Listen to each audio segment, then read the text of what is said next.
आप देख रहे हैं SPN9 न्यूज और स्वागत है आपका हमारी खास अपडेट में। मैं हूं आपके साथ अभिलाष। बीती शाम गोवा के मुख्यमंत्री मनोहर पार्रिकर ने अंतिम सांस ली और दुनिया को अलविदा कह दिया। गोवा के बेहतरीन मुख्यमंत्रियों में से एक मनोहर पार्रिकर का 63 साल की उम्र में निधन हो गया।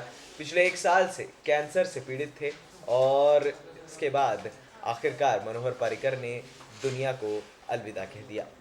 भारतीय जनता पार्टी के लिए भी मनोहर पार्रिकर एक स्तंभ की तरह थे। गोवा में विकास या फिर आधुनिक विकास की अगर बात की जाए तो मनोहर पार्रिकर का नाम अब आने वाले समय में बड़े ही अदब के साथ लिया जाएगा। फिलहाल ये दुख की घड़ी पूरे गोवा के लिए है, मनोहर पार्रिकर के लिए है। उनकी पत्नी मेधा पार्रिकर का भी निधन जो है वो कैंसर से ही हुआ था और अब 63 साल की उम्र में मनोहर पार्रिकर ने भी अपनी ज़िंदगी को अलविदा कह दिया। इस खास प्रोग्राम में हम मनोहर पार्रिकर से जुड़ी उस घटना के बारे में आपको बताने जा रहे हैं जो शायद आपको नहीं पता होगी। दरअसल आपको बता दें कि गोवा के मुख्यमंत्री होने से पहले, वैसे भी वो 4 बार मुख्यमंत्री बन चुके थे, तो प्रधानमंत्री नरेंद्र मोदी ने उन्हें कैबिनेट में शामिल करने का फैसला किया और उन्हें रक्षा मंत्री बनाया गया। आपको बता दें कि मनोहर पार्रिकर का रक्षा मंत्री पद संभालने के साथ ही कई ऐसी उन्होंने गतिविधियां तेज कर दी थी जो ये दर्शाती थी कि मनोहर पार्रिकर देश के विकास और आधुनिक विकास के बारे में सोचते हैं। सर्जिकल स्ट्राइक आप सभी को याद होगी जो हमने 29 सितंबर 2016 को की थी। उरी हमले के बाद भारत ने पाकिस्तान को पहली बार ये बता दिया था कि बस अब आतंक को और बर्दाश्त नहीं किया जाएगा। लेकिन दरअसल इस सर्जिकल स्ट्राइक का जो पूरा चक्रव्यूह रचा था वो रचा था मनोहर पार्रिकर साहब ने। जी हाँ, आपको बता दें कि सर्जिकल स्ट्राइक यूं ही नहीं हुई। 18 सितंबर 2016 को उरी हमला हुआ जिसमें हमारे करीब 19 जवान शहीद हुए।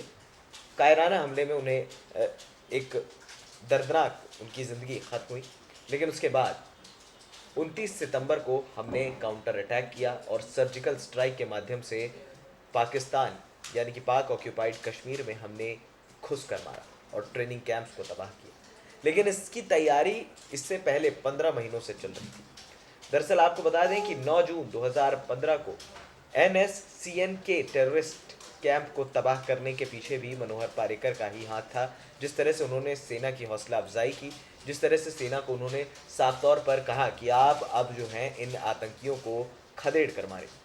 सर्जिकल स्ट्राइक की तैयारियां पिछले 15 महीनों से चल रही थी, लेकिन अब जो अंतिम समय था वो देखना बहुत ज़्यादा ज़रूरी था।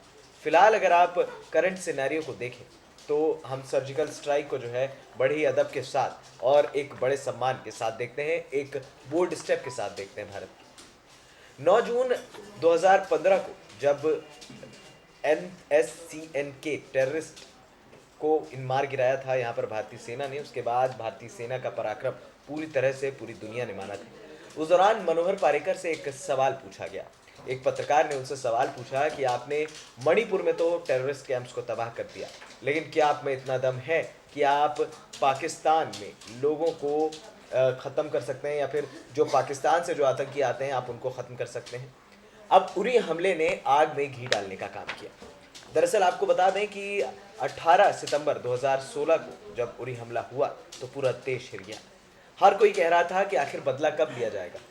जब 26/11 हुए थे तब भी हम बात करते हैं, हर कोई कहता है कि डोजियर सौंपो फिर पाकिस्तान एक्शन लेगा। लेकिन इस बार एक्शन की बारी थी भारत और भारत ने पहली बार 29 सितंबर को सर्जिकल स्ट्राइक कर ये बता दिया दुनिया को कि इस बार भारत चुप बैठने वाला नहीं था। और ये सर्जिकल स्ट्राइक का निर्देश देने वाले थे मनोहर पार्रिकर। दरअसल आपको बता दें कि सर्जिकल स्ट्राइक के तहत यहाँ पर POK की 40 फायरिंग यूनिट जो है वो तबाह हुई। उसके बाद कई आतंकियों को मार गिराया गया और कई ट्रेनिंग कैंप्स भी तबाह किए गए।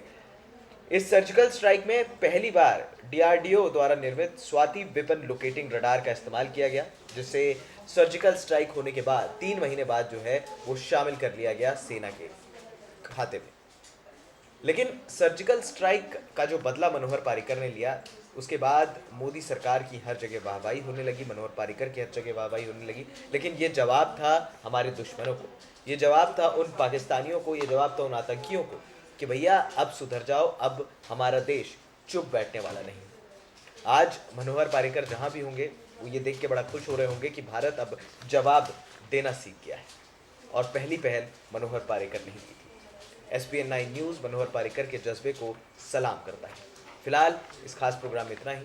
हमारे चैनल SPN9 न्यूज़ को सब्सक्राइब करना मत भूलिएगा।